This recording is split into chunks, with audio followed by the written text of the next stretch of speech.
only 8% of the people at the end of the year fulfill their dream or their goal. We need to have this understanding. We perish by lack of knowledge. If we don't understand that, we're going to perish year after year and be stuck at the same place. Because if you change you, everything's going to start changing around you because the environment will shift to your decision. It's not about motivation, it's about process of changing cycles. And I love to ask myself this question every day because many years ago I decided to live my life by no regret. We do some mistake, of course, but if we think this way, it's why it's helping us to take decision, risk, pushing, because we have only one life to live, and this is so important. How do you keep your motivation? How can you keep yourself motivated in good or bad day? 32% of the people, they give up the resolution only after 1 month. They have taken a resolution. 8% only of the people, they fulfill the resolution at the end of the year. Then this is the time right now that you can receive some tips, some tools, some keys, how to keep yourself motivated. Bad day, hard day. This is what we're going to talk today in this show, The Wilkie Show with Allen and I.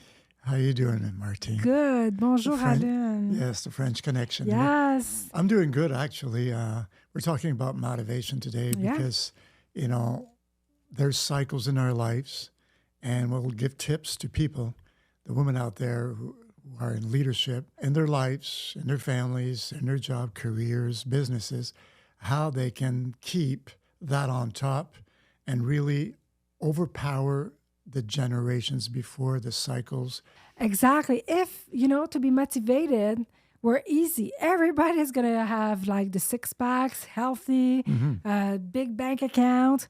But it's not easy to keep the motivation in some days. Then you're facing some struggles, some challenges, storms, and you don't have support necessarily around you. And worse, you have some resistance, to try to discourage you. And this is why it's so important to not do like the majority of people. They just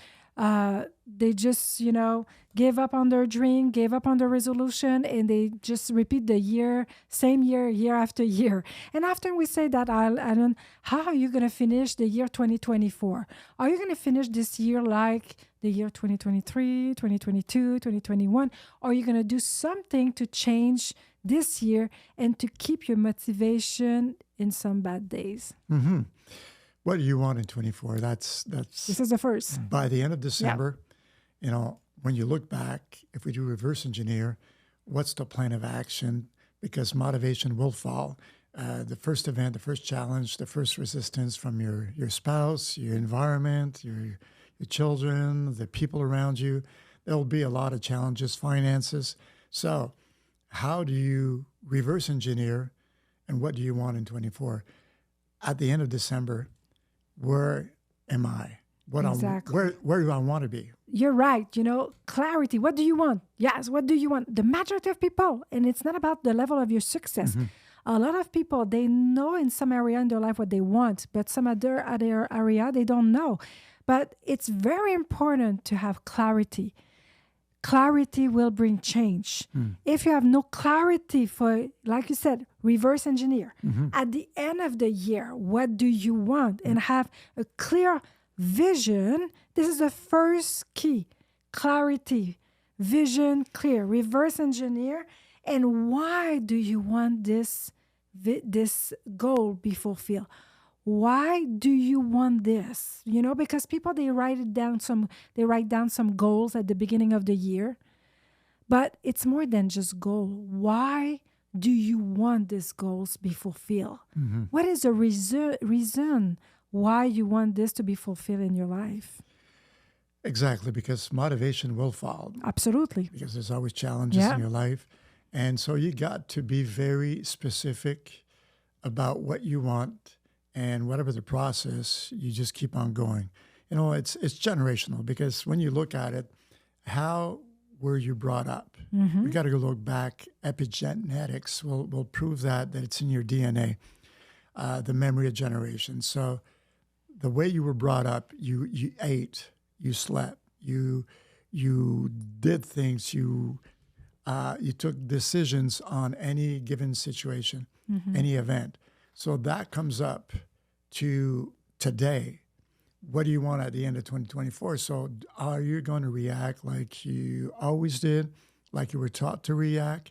Or are you going to say, okay, I want to put new cycles in my leadership today? Exactly. What are the tools, actually, the plan of action, that when the challenges come, when the bad words come in, when the people, the confrontations, there's a lot of polarity will come. You take a decision, and then all of a sudden, everybody knocks on your door. These voices come in, and they're trying to stop you.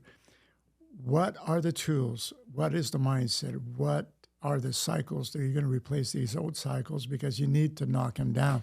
You need to change them. This is exactly why you need a clear vision. First, clear vision. Why you have this clear vision? What is the result you want to fulfill, Because on the day that you don't feel it, you need to keep why you're doing it. Not because you feel that you want to do it, but the why you're doing it, because you have a clear vision for that. And the science behind motivation prove that we have, and you just talk about the third point, the epigenetic memory, the memory of generation, right? That said that what the family had like struggle, fear, anxiety, trauma is transmitted generation after